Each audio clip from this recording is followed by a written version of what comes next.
All right, welcome everyone. Welcome everyone. This is our financial services affinity group for the Maryland Black Chamber of Commerce. Lunch and learn. It sounds like we're going to be calling this like a level up lunch and learn, because a lot of our planning going forward, we're just talking about level up. Welcome everybody still joining in. This has been one of the most requested webinars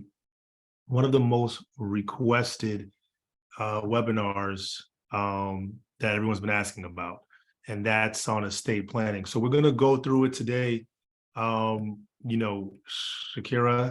has been on our last one. Gold-Ramirez has been on our last one. And after that, we'll go through some things. We got another special guest who just came in. I just saw David come into the room. We have a special guest coming in to tell you about some other things that's coming up with the chamber. And he'll be talking with us a little bit after I go through some of these things. So first, welcome. What's been going on with the chamber? We just recently had a Mount Rainier event in Mount Rainier on marketing. Well turnout. Thanks for everybody. If you came to that, thanks for that. We had some of our members, which was actually a byproduct of the one we did on accounting from the Financial Services Affinity Group. It went so well that Mount Rainier came back and said we want to do one for marketing. So I think we might do some other industries. If you're in an industry if you're a member and you feel like you're in a specific industry and you want your own affinity group, please, this is a membership. This is your organization. It's created for members. So if there's an affinity group you want to see, I don't care what the industry is, if it's executive coaching and if it's in the medical field, whatever it is, if you feel like you want to see an affinity group, by all means, reach out to your board. You can reach out to me directly. I'm hoping everyone's connected with me on LinkedIn and you can do that. But we did one for marketing and it went really well. We had a networking event. We shut down Matchbox in Silver Spring, and we have another one coming up tomorrow, actually. So I'm hoping some of you guys can be there with us. Melissa, I didn't get a chance to pull up the flyers. So can you just get some of those ready? Because I want to share. Oh, there we go. She's right on time. Thank you, Melissa. So this is the one coming up for tomorrow. It's at All Set Restaurant and Bar in Silver Spring at 5 p.m. Come out. I think we still have some available space on Eventbrite. If we don't, just show up anyway. We support local businesses, local Black-owned businesses as well. So yeah, that's coming up tomorrow. What else we have going on? We have March and April is going to be a big month for the chamber. If you know anything about this area, we're very close to the federal government. There's a lot of government contractors. So if you're on the call and you're a government contractor, March and April is definitely a month that you want to be involved. We have a bunch. Can you go through the first one, doing business with the county? Melissa, can you just put that up for us? Doing business with Montgomery County. So if you're in Montgomery County, this is going to be in conjunction with Montgomery County and FSC First Level Up and Montgomery County Office of Procurement. It's going to be 3 sessions in March. March 9th is going to be session 1 on how to get started. What's the certification process and the resources? What are some best practices? Session 2 on March 16 and the solicitation process,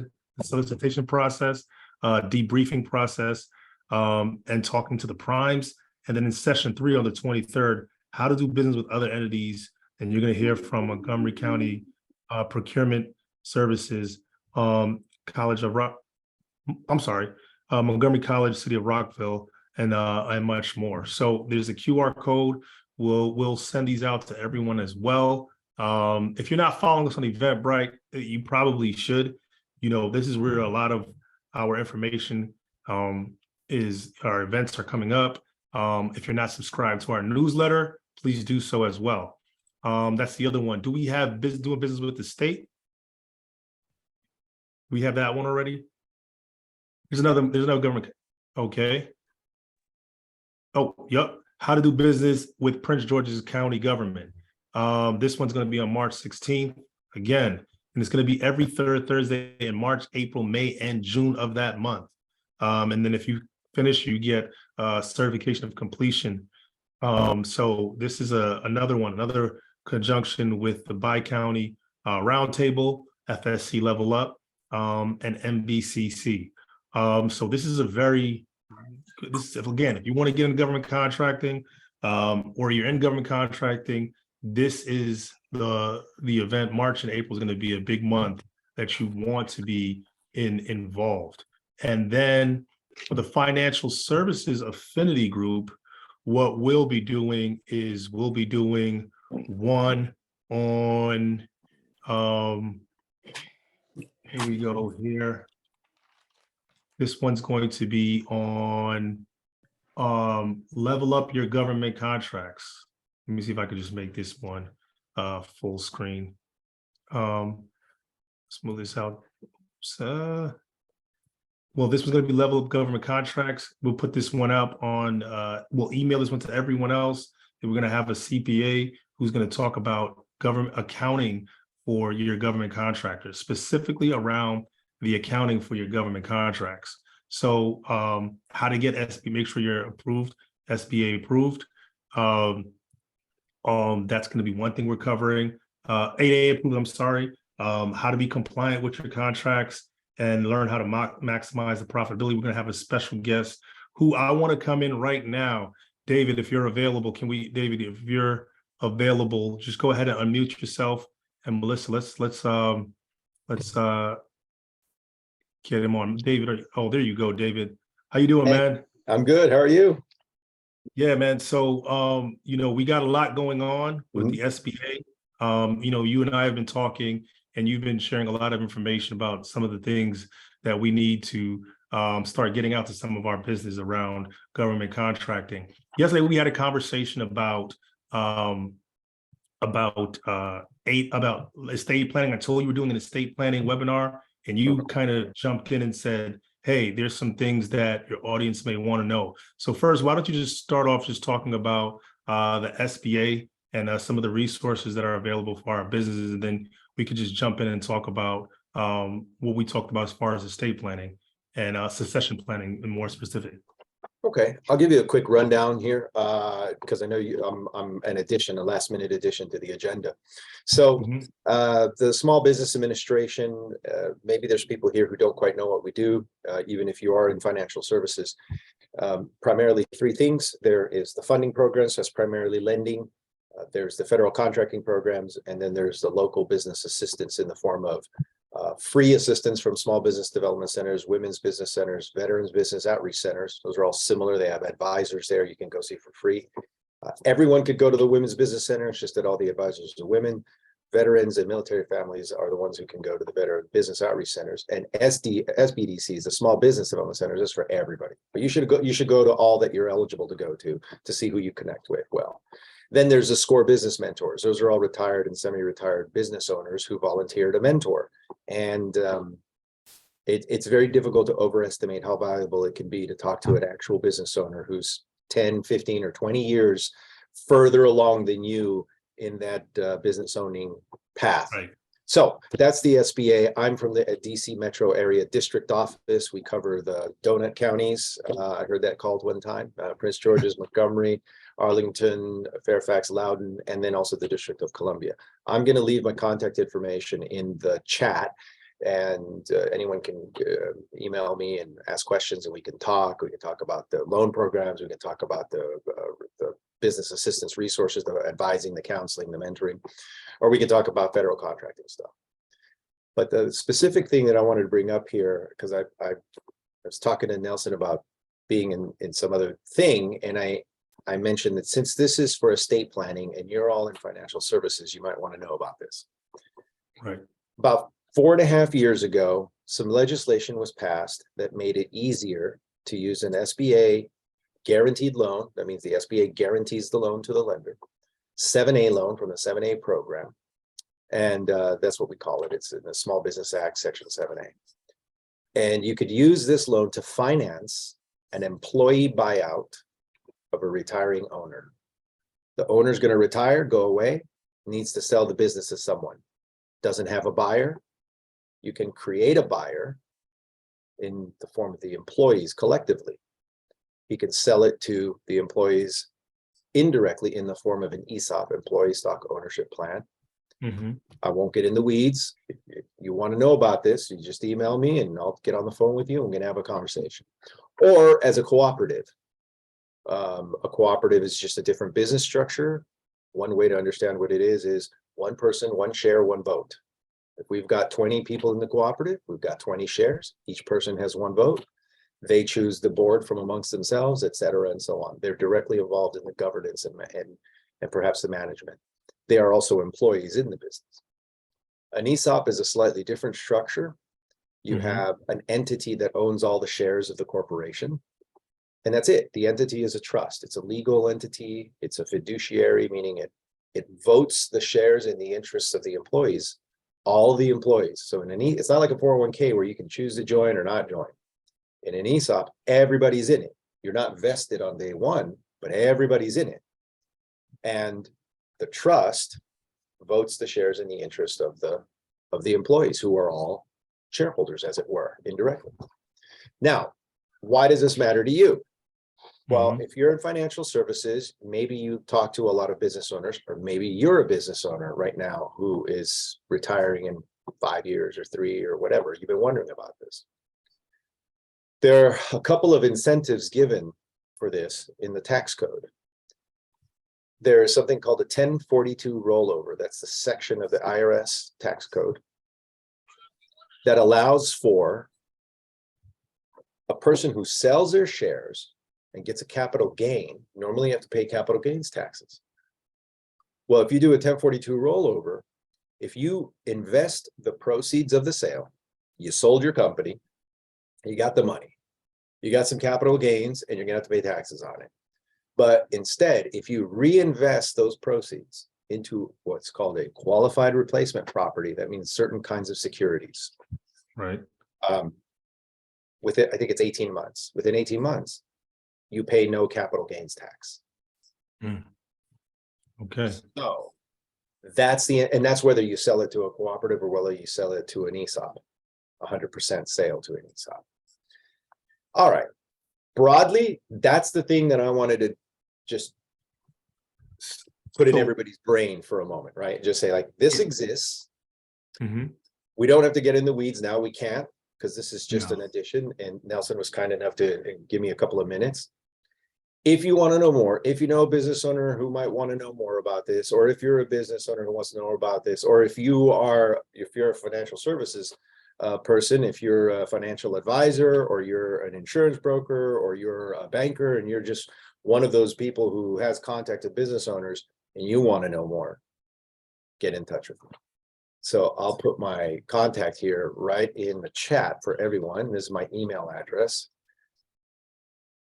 And while you do that, David, last time we spoke, you were saying, for the most part, what are you seeing happening now as businesses, most guys are coming ready to kind of exit the business. What are you seeing that's happening? Well, this legislation happened because of a couple of facts, what we know from certain research. And this has been true for decades. This has been true. Right. Most small businesses don't sell. They don't find a buyer. Surveys done with business brokers, right, where people list businesses like a real estate, but like listing houses, right? They list businesses. Most of them never find a buyer.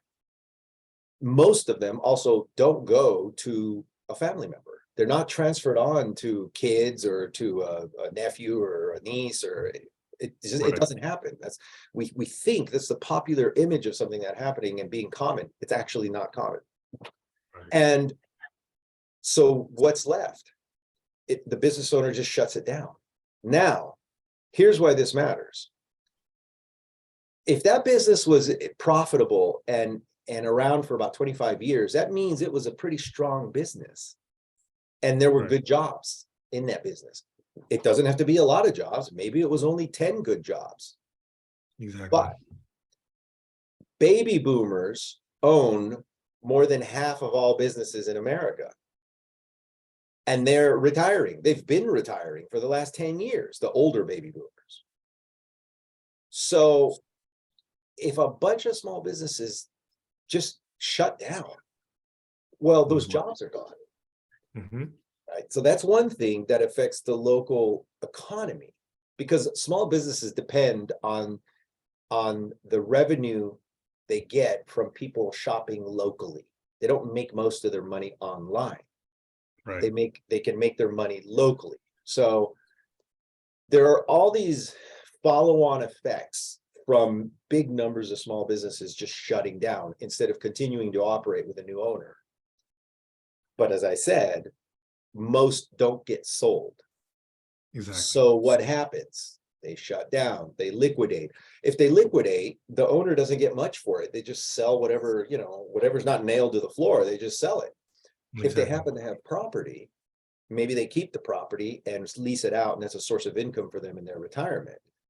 Or maybe they really need the cash, so they sell it and they're out of that asset and they just have the cash. Instead, this is a way for them to get this fair market value, fair market price for an ongoing business. And then the business continues and the jobs stay there in that community, and when I mean community, I'm talking, this can affect several county-sized areas. Imagine if one third of all the small businesses in Montgomery County just poof, disappear, like everybody just retired and the jobs are gone. What would happen to Montgomery County? And with the current demographic, that seems like it could actually almost be a possibility. It has been happening. It's very hard to keep track of because there is no national registry of businesses, right? So people who research this, you have to do a lot of work through the Census Bureau's data, and you have to go to the state level. So the work is actually not, it's not complete. In other words, the data is not complete, the picture's not complete. But what we know is that this can have a serious effect in an area when there's a massive shutdown of lots of businesses. And it won't all happen in 1 year. Over a period of 10 years, we've all been alive long enough to see how our neighborhoods change, for the better or for the worse. We've seen it, right? So over a period of 10 years, what's happening there? Well, what's happening there is maybe there's a lot of small businesses shutting down. Those jobs are gone. They were good paying jobs because it was a business that was around 20 years or 25 years or more. And the jobs that these people get instead are not as good paying. That's a common story. Well, if those jobs aren't as good paying, then those people are spending money. If they're not spending money in Montgomery County, then what's happening to Montgomery County? Exactly. So anyway, that's what I wanted to tell you all about. See if you're interested or curious or whatever. Send me an email address. Send me an email at the email address I put there in the chat, and we'll talk. Yep. David, thanks for your time, man. I really appreciate it. David's going to be doing a lot with the chamber in the next coming months. He's going to be on our next month's webinar on leveling up your government contracts. David, maybe we need to do a webinar specifically on this. So we're about to do a poll, and we're going to see like what's the audience makeup, and who's, maybe who's somebody people fit for this. But thanks a lot, David. We'll be talking, man. All right. Have a good one. Bye-bye. All right. Yeah. So Melissa, let's go ahead and launch that poll. I want to find out who we have in our audience first. I'm always pushing, as we launch the first question, I believe it's, are you a NBCC member? Right. Yeah. Like, I'm always interested in knowing who's in our audience. We come to events, and right now we're giving out tons of information and content and webinars, free of charge, right? And we're just giving a service to the community. But there's a lot of value you're missing out on if you're not an NBCC member. All right. Give you guys a couple more minutes. Up. Okay. All right. Okay, we got 100% of people answered. That's not good. That's not good. We got out of 24 people, we only have 2 members and 22 non-members. So thanks, Melissa. Go in the comments and hit join. Another announcement: we're about to be launching a website, and we're going to have tons of our videos, our old webinars, and tons of content that's going to be only available for members, some of our members. We're also going to have exclusive events for our members where you get access to board members, chamber partners like SBA that we just saw come through here, exclusive events for things like that. So now is a very good time to become a member. All right, look at the chat. I think Melissa just dropped that for the way how you can join. Okay, the next question. I think it said, how large is your business? Okay, let me share. Okay, we already, how large is your business? Is it 1 to 10 employees, 11 to 50, 50 to 100, 100 more? Or maybe you don't own a business, but we want to get an idea for who's in our audience. Anyone, Annie wants to know, is there anyone here from Charles County? Good thing, one thing also, while everyone's submitting the poll, we just had Leadership Academy. This is our second cohort, and I'm proud to say we have strong representation from all over the state of Maryland, all the way up to Howard, all the way up to Howard County, all the way down to Charles County. Okay, so we do have a lot of business owners. Most of the people in the audience are business owners. It seems like what's common most is 1 to 10, small business owners. Probably, I'm sure that a few of those are solo entrepreneurs, about 8%, in the range from 10 to 50. And we have one with 100 or more employees and a couple people who don't own a business. Anybody here from Baltimore City? Yeah, you guys connecting in the chat as well. All right, next question. This is on estate planning, so we want to get a feel for, who in the audience has done estate planning. Okay. Do you have a will, an estate plan, and a succession plan? None of the above. So just to go see who do we have, what we have going on in there. Okay, we have a couple people with a will.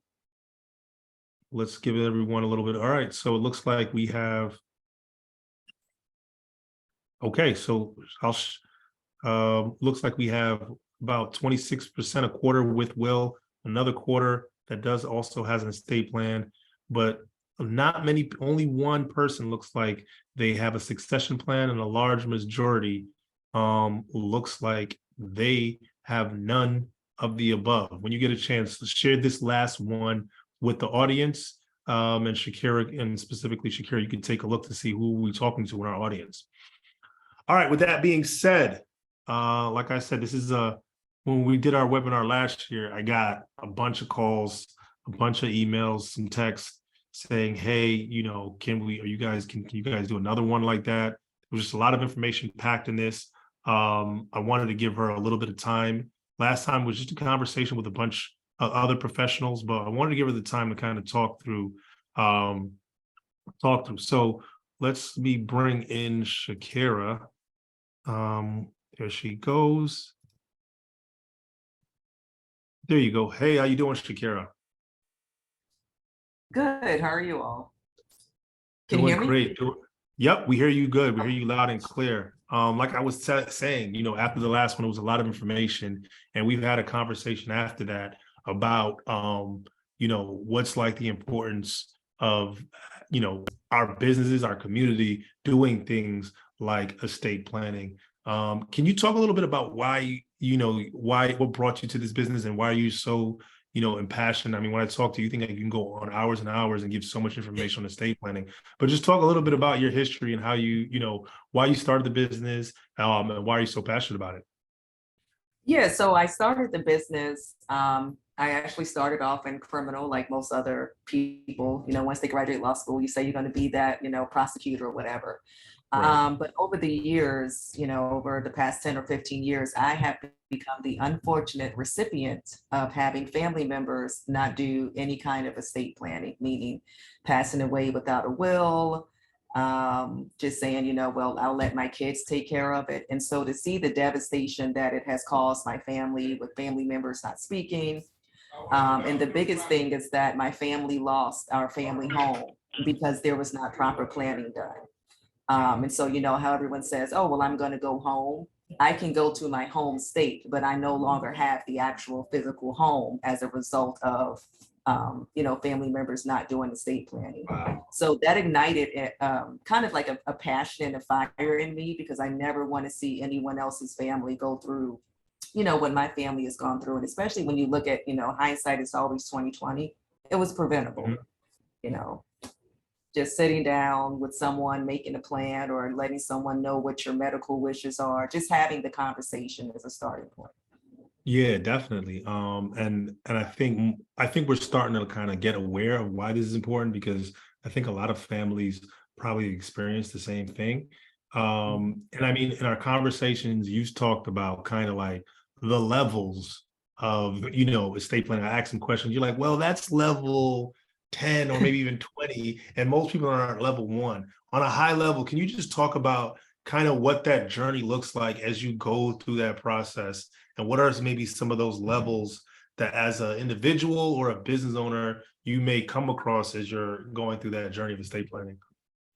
Yeah, I think the first level is, having that conversation and being open and transparent. I think, and I would just speak for my family members, they didn't want us, they would say people in their business. Well, someone's going to be in your business at some point, Right. whether you're here having that conversation or when you pass away.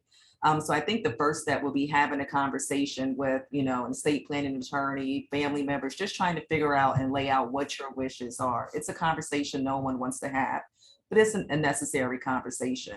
And in that conversation, being very open, again, about, your finances. I found that a lot of people are, afraid to share, what their assets are. Well, we can't do, a proper estate plan without knowing what the big picture is. And so, when I had the conversation with you, I said, well, level 1 would be, having that conversation and then starting off with the foundational pieces of what I would call the estate plan, which is, establishing what's called a revocable living trust, if that is something that, that individual wants to do. And I always give people the option. There are 2 roads. You can go the will route or you can go the revocable trust route. But it is up to the individual to decide, what's best for them, what's best for their heirs, what's best for Right. their assets, and just letting them make the decision that they feel is best for them. Awesome, awesome. And a lot of, I mean, we're the Maryland Black Chamber of Commerce. And our goal is to educate, advocate, and connect business owners, Black business owners in the state of Maryland. So when we talk about business from an estate planning, talking about, David just talked a little bit about succession planning. How important, and I mean, I'm not sure if I'm cutting into your presentation, but how important or why is it important for a business to even consider succession planning? I think most business owners, we're just kind of like caught in the whirlwind of the hustle. And we don't think really about exiting the business, right? We're just thinking that, it's just going to go on forever. But can you explain a little bit about why that might be important for if you own a business?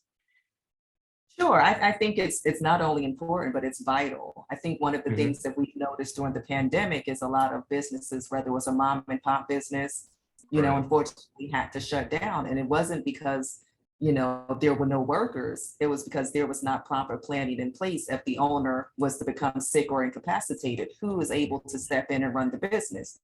Are there any type of licenses required to run the business? I found that a lot of business owners will say, well, my spouse or my children could just take over the business. Sounds like a nice idea. And my response to them is, well, have you had this conversation with them? And sometimes if they're in one of my offices, if the children are there, children these days are very honest and they will say, that's not what I want to do, but I want the income from the business. And so I think the biggest thing is having that conversation with the family, again, having these uncomfortable conversations where if I become sick, incapacitated, or pass away, this is what I would like done with the business. These are the goals. And then having those things placed into some type of estate plan. And David hit it on the head, business succession planning. Again, we always think about the hustle of having the business, but sometimes we don't think about what happens when we want to completely step away. Selling the business, looking at your formation documents is crucial to that. Right. Because sometimes, when we don't know what we don't know, and sometimes when we find out, it's too late. So that's very vital, and I'm glad that David was on the call today. Yeah, definitely. So I know you had some information for us. So I mean, can you like walk us through, the entire process? I think you have the ability to like go ahead and share your screen. So you can go ahead and I'm gonna let you kind of educate us from here. And I'm sitting here listening, just like our audience are learning. Give me 1 second here. Take your time. While she does that, I see some questions in the chat. Yep, to be a member of the chamber, anyone who has a business in Maryland can join the chamber. However, you don't necessarily have to have a business only in Maryland. If you want to help advocate, help, and you want to connect with Black-owned business in Maryland, then you also meet those qualifications. And I see AC Alley from Dorchester County Economic Development. Oh, I would love to connect with you. We do have a mission of being statewide, so I'm not sure what our representation is out there, but we definitely want to grow. All right, go ahead, Shakira, the floor is yours. Okay. So one of the biggest things that I see is, there's always this conversation and talk about estate plan. You should have an estate plan, but no one ever explains what the estate plan is, or most people think that it's just planning for what happens to your assets at the time of your death. However, a comprehensive estate plan not only takes care of what happens at death, but it also takes care of what happens if you become sick or incapacitated. Who will make those medical decisions for you? What are your end of life wishes? We saw a lot of this during the pandemic where people were placed on ventilators, life support, things of that nature. And sometimes the family members would say, well, I'm not even sure if this is what the person wanted. Had that individual had a comprehensive estate plan, then these questions would have been answered and maybe the family wouldn't have felt as burdened by it. One of the other things that a comprehensive estate plan accomplishes is legacy planning. If there are any traditions that your family has, any values, dreams, stories that you want to make sure it gets passed down to generations, these things can also be included in an estate plan. The next question that I receive is what happens if I don't have an estate plan? And I always say, well, that's, if you don't have a plan, your state has one for you. And it's usually not a plan that any of us want, because one thing states do not take into consideration are family relationships, whether you like this person, if you got along, if you didn't. They just look to see who your next in line relative is, and they will, pass down your assets to those individuals. So if you want to, decide who makes decisions for you without having the court involved, then of course, having some type of estate planning in place will accomplish that.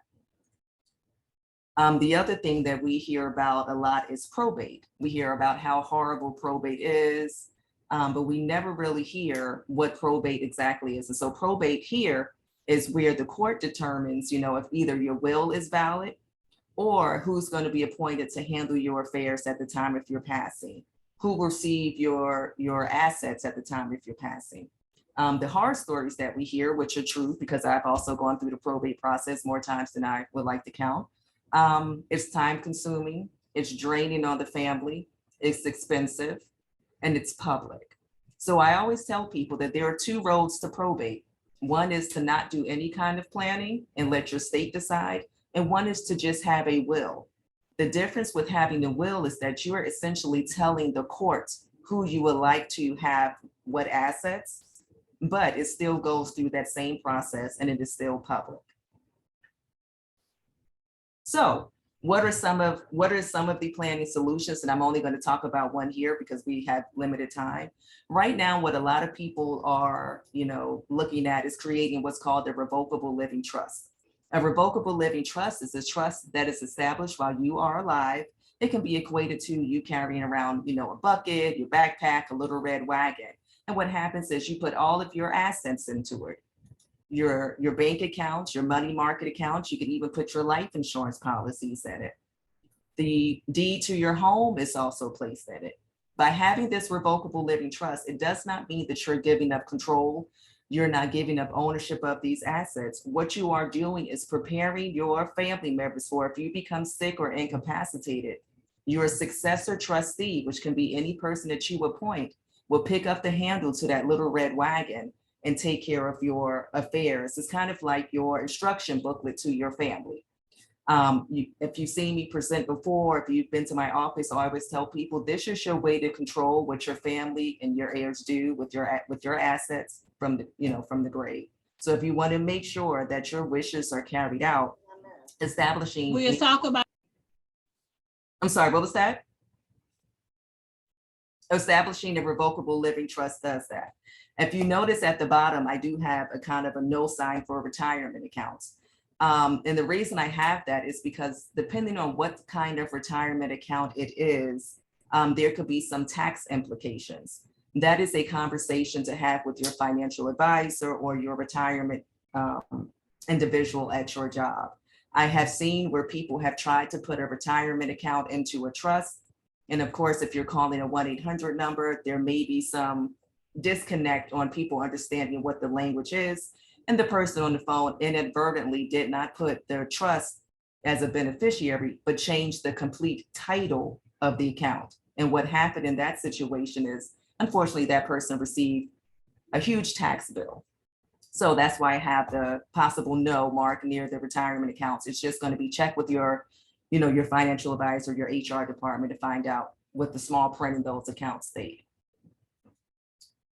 So at the time of your passing, your successor trustee, which is the person that steps in when you pass away, they will pretty much open your trust and you will have left instructions to them on what you would like. If you have children, you can state, if they are to receive their inheritance at ages and stages. If there are certain requirements that you want them to do, such as, attend a technical school, join the military, graduate college, things of that nature. And it also avoids the probate process, which is what we discussed earlier. It's also private, which is a huge difference between just having a will and having a revocable living trust. The living trust is not filed at the court. It is a private document, whereas the will at the time of the person's passing, or in some cases, depending on the state and the county, it is filed at the registry of wills prior to the person's passing, and it is a public document. So some important reasons for estate planning are you can protect your minor's inheritance. Something that a lot of parents don't realize is that minors cannot inherit large sums of money. And that is a sure way of the probate court becoming involved in, your family's business and also dictating when your child would receive disbursements. Another negative of, someone leaving cash to a minor is that once they reach the age of majority, whatever is left, they receive it outright. And I'm not sure about you all, but I can speak for me. If I would have received a large sum of money at the age of 18 or 21, I probably would have gone on a pretty good shopping spree. So placing your minor child's inheritance into a trust is a very useful option, and it's also better in a sense of making sure that your minor child, even when they reach the age of majority, still has a little bit of control over those funds, meaning that the trustee would provide those disbursements in the order and in the manner in which you have listed in your trust. Another important benefit of establishing either a revocable living trust is if you have a beneficiary that has special needs. In this situation, a person that has special needs, they may be disqualified from receiving any type of government aid if they have a certain amount of money in their account or if they have certain assets. So what we would do is if the person who is establishing the revocable living trust has a beneficiary with these special needs, we would draft what's called a supplemental needs trust. And this would ensure that this individual's beneficiary is taken care of in the manner that they see fit, but it does not disqualify them from receiving any type of government benefits that are based on need. Another good area is for blended families. This has become a very interesting topic over the past year or so. I think that one of the things people don't realize is that when you have a blended family, you can accidentally disinherit your own children. What happens in that case is if one of the spouses pass away and they would like to leave, and they leave everything to the living spouse, let's just say 5, 10, or however many years later, that spouse then gets married, but passes away. The new spouse pretty much gets everything that the first deceased spouse left to that other spouse. So I'll just use me as an example. If I were to get married and I was a part, we had children from a previous marriage and my husband had children from a previous marriage and one of us passes away, we leave everything to the other spouse. If that spouse remarries and then passes away, I have inadvertently disinherited my children by leaving everything to my spouse, and instead of meeting with an estate planning attorney who was able to kind of separate my children's inheritance from what I would want to leave my husband. This is always an interesting conversation to have, because of course, no one wants to think about either passing away or their current spouse remarrying. But again, it's one of those important conversations we have to have. But it's not a matter of, pointing fingers, or sometimes, as one of my clients said, being petty. It's just making sure that everyone's children is taken care of. And a big one that I see with business owners is that, like David said, there's absolutely zero planning that is done, whether it's while the person is alive. There's not a discussion or anything written where if the person becomes sick or incapacitated, who would run the business. As far as business succession planning, most small business owners, and even some who have medium-sized businesses, have not thought far enough ahead to when it comes time to sell the business. How would they want that to happen? Will they want an employee to buy it, or are they going to use one of the programs that David mentioned earlier today? These are all a part of the discussions that business owners need to have in the early stages of business, and especially when they're having their formation documents drafted, because sometimes in the case where they're partners, the formation documents, meaning the operating agreement, is silent on what will happen if one of the partners gets sick or pass away. And in the instance where, the business owner wants to leave the business to one of their children, like I said earlier, a lot of children are very honest and they will say, no, thank you, I don't want to run the business. That's not my dream. But we don't mind as children having the income. Well, what a person can do in this revocable living trust is pretty much split up the equity, meaning the income and the profit from the business. They can have that go to the children. They can have a separate person manage the business and a separate person run the business. But again, these are all a part of the important discussions that business owners and people need to have. And, I know it's uncomfortable, but it's a necessity. I was trying to run through it a way everyone can have time to ask questions. But yes, being a business owner, I can't stress it enough how important it is to have, to get your foundational planning done. And then as Nelson said earlier, move on to level 2, where we start to talk about, what happens when it comes time to sell.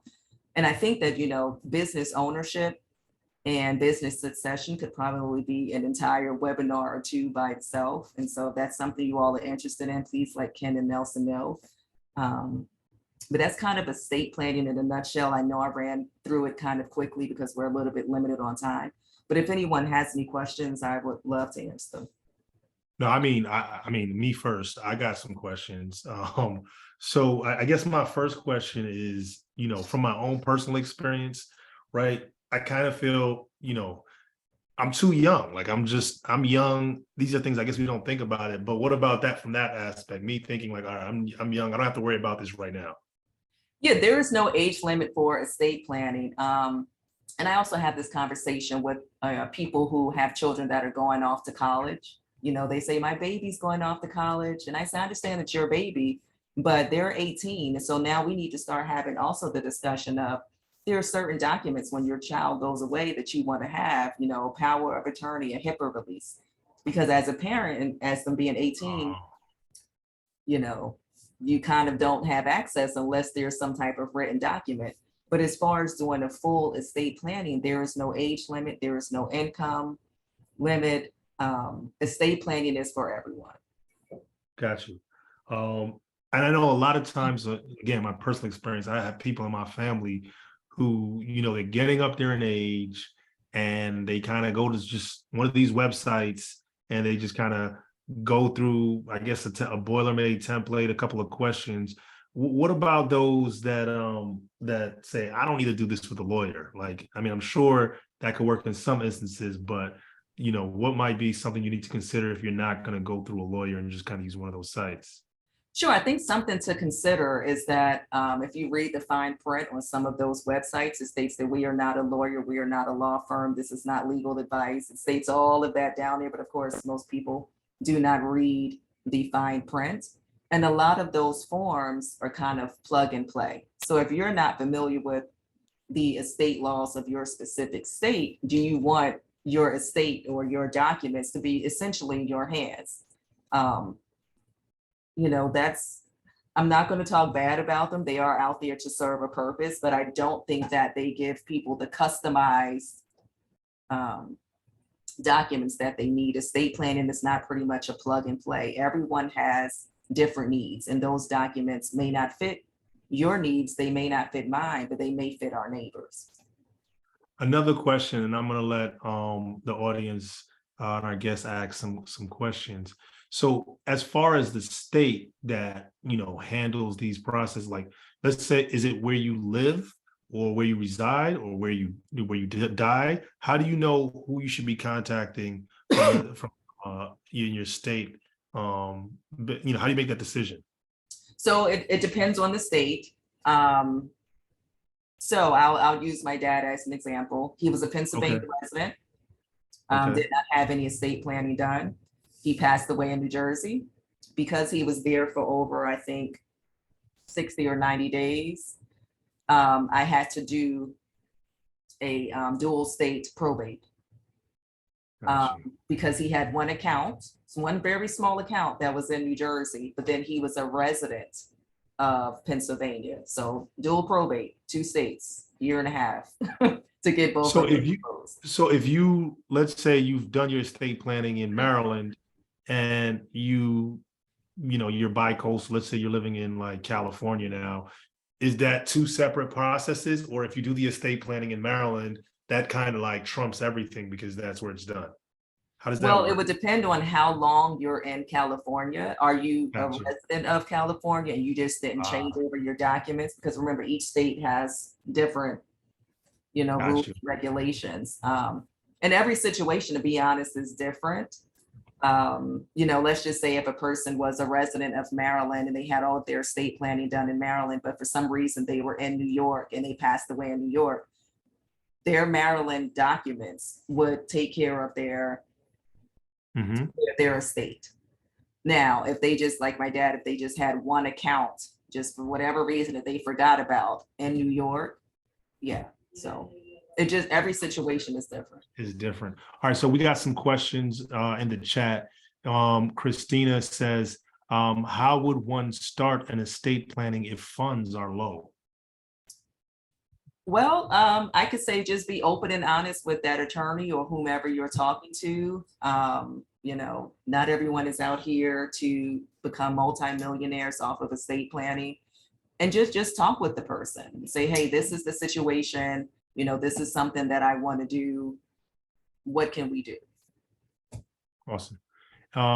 They want to know if you're willing to share your email or website. I'm sure she will. So Shakira, if you could put that in the chat. Shakira is going to be providing us those slides, and I'm going to be sending out an email so you can get access to those slides as well. There's a form attached. Help us out as a chamber. We want to be able to say, hey, our audience does pay attention. They do like the information you're providing. And if, we can see that everyone's kind of getting access to the information, when we go to presenters and say, hey, our audience on average, our X amount of people are replying that they want more information. So we'll send that out to you so that you can get the slides and also register for our next event and also become a member of the chamber. All right, I don't know if there's any questions. We got like 10 more minutes. If there's anybody in the audience that has questions, if you can use the icon, the reactions, and raise your hand, we'll go ahead and tell you if you can go ahead and unmute yourself and ask a question. Any questions? Hey, if you found this information useful, why don't you go ahead and put the applause.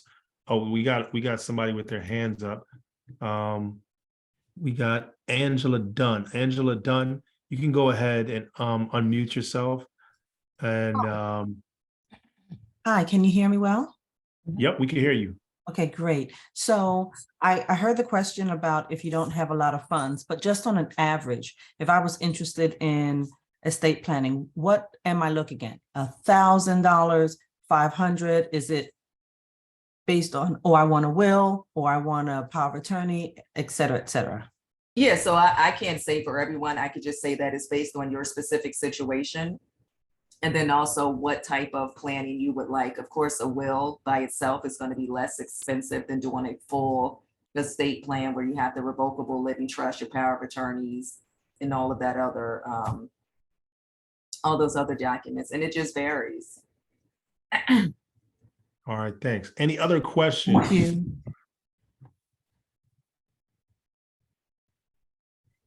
Any other questions? And it looks like, Shakira, we might have to do one on business succession planning, because it seems like there's a lot more that we need to uncover and go through with our members on total gamut of estate planning. Hello. Can we go ahead, you can go ahead and ask your question. Thank you. Thank you. I'm Margaret Wright, and I had put in a question in the chat. And the question is, do you advise me to draft all of my 3 documents that we've talked about, the trust, the will, and the, what's the other one? Before hiring an attorney, if I have the ability to do that? Well, I can't say yes or no because I don't know what your ability is. I'm not an attorney. Okay. I'm not an attorney, but I do have good common sense and used to run a business, so I can read and understand information very well. So those are my credentials for doing that. I would still say, and I'm not in any way biased, just because I know some of the intricacies of having to draft the trust. It's not one of those plug and play kind of things like we talked about earlier. And then also making sure that whatever state you in, it fits that state's estate law or estate code requirements. I would still say reach out to an attorney. Thank you. You're welcome. And then Yudi, I don't know if I'm pronouncing that. Is that Yudi? Yeah, that's good. Good afternoon. Shakira, this was great. I actually work in financial planning. That's my industry. And it is a recommendation I always make to my clients because you do not know the power of these documents until you actually need them. And I would like in future presentations, I love how you made everything very simple and broken down. In the future, really talk about those state taxes. I think that's another topic very important. Thank you. Sure. And I think, I will be honest, I was kind of crunched for time. And so, as people who work in the financial industry know that there are always tax consequences, no matter what direction we turn in, that would probably be an entire webinar on its own and understanding what the implications of not taxing, what the inheritance tax, estate tax, and things of that nature. It's a little bit more detailed than the time we had today, but yeah, I wouldn't mind doing that as well. Yeah, and that brings up a good point. So, and I'm interested to hear what's everyone's feedback. What we've been considering is, this is kind of like a really conversation. It's in the middle of everyone's workday. We just kind of provide some relief and give you some insights of conversation. But just by like giving your reaction or in the chat, let us know. Would you guys be interested in if we started using this just to kind of say, hey, this is an intro, and then we have a longer, more in-depth webinar where we can really kind of go through some of these things more in depth? Would you guys? Okay, so this is exactly. So I think we're going to start doing more of those. I mean, Shakira, I know we spoke about it. And then I think when we have this is just kind of introduction. And from here, all right, looks like that's definitely the case, that we can definitely do a little bit more and get some in-depth conversations going, and maybe later on in the evening or later in the afternoon, so that we can get the information out. All right, this was awesome, Shakira. Thanks so much. I really, really appreciate it. I think this was very useful. We'll be talking some more. I got to do some of my own planning as well. So I'll definitely be reaching out. So thanks again, Shakira. Sure. And I think that Tom Devine just had a great point. So thank you, Tanda, for that. And I think one of the other things, you know, if this is something that we want to move forward with, kind of doing a series, I guess trying to figure out the length of time. Yeah. 30 minutes or 40 minutes goes by pretty fast, and it's kind of an in-depth conversation. So if people have some type of feedback on, you know, the amount of time they would be willing to, you know, kind of commit to a webinar to watch it, that would be Yeah. helpful. Let us know. I mean, what do you guys think? You know, a few hours, or a few could be anything, like 2 hours. And also let us know, would it be best evening, right? Late afternoon? Is anybody open to maybe weekends or Saturday as well? Go ahead and put that in. Go ahead and put that in the chat. What I want to do as well, because we're running out of time and I want to be respectful of everyone's time. 2 hours, we're hearing 2 hours. Let us know. Weekends, yeah. Early morning, weekends, evenings. Weekends are fine. Okay, we might have to do an estate planning boot camp. Everybody grab their cup of coffee and we do maybe a couple hours so we can kind of go through this information. But like I said, we did one last one. We kind of had a lot of people come back and say this is information that they wanted to get and receive. So Shakira, we'll talk about that. We'll put something together and maybe we put together a series strictly on estate planning. Okay. All right.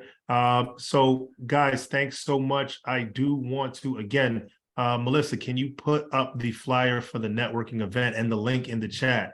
We want to meet and connect with you. You know, we do so much on these webinars. There's, you know, we get to talk a little bit, but we want to meet you. We want to like get to know who you are, what's your business is, how can the chamber help? So these is just a really good opportunity to meet other members, network with other professionals in the financial services industry. A lot of good things have come out of these meetings. I've gotten some business out of it. Some of our other partners have gotten some business out of it. So if you have a business, if you're in the financial service industry, this is definitely where you want. Oh, Ken will kill me if I forgot to mention this.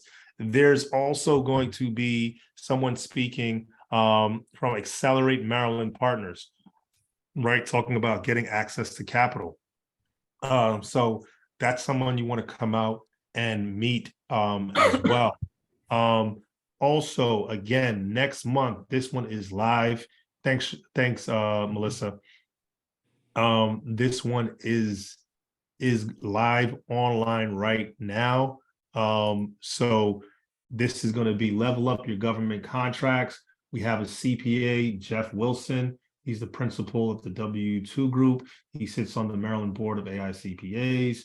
And he's going to be talking about accounting for government contractors. So if you're a government contractor, if you know a government contractor, please share this with them. We're going to learn some ways to ensure that you get your 8A application approved. And then once you get that government contract, he's going to be sharing some tools and resources that's going to make sure that you remain compliant. He's working on an app right now specifically for government contractors to kind of help with some of these things. You know, how to maximize the profitability of your state and local federal contracts. We're going to have some information from the Boone Group.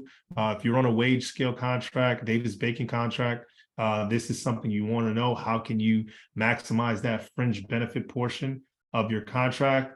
And then we're going to also have David Hincapie from the SBA just talk about some of the resources he talked about from his earlier talk on the SBA. And from this is going to be the first one where we are going to be launching some separate webinars that go in depth. So definitely go ahead, put this one in the chat as well, Melissa. Make sure you make it to this one. We're going to be doing a lot of stuff, like I said, in March and April related to government contracting. All right, this was great, man. I thank everyone for showing. We had 30 people. I think we had a lot of people register. I think that's the most we ever had register. You know, I think some people came in and probably left, but, you know, spread the word. I'm going to ask everyone that you spread the word, share with someone. Next one, bring somebody with you. Connect with us on LinkedIn, connect with us on all of our social media platforms. We're really trying to make sure we go out and do more on social media to connect with everyone. So I know we have until 2 o'clock, so I'm gonna let you guys get back to your day. Again, this is the Maryland Black Chamber of Commerce, and this is our financial services affinity group, Lunch and Learn. So great talking with everyone. Thanks.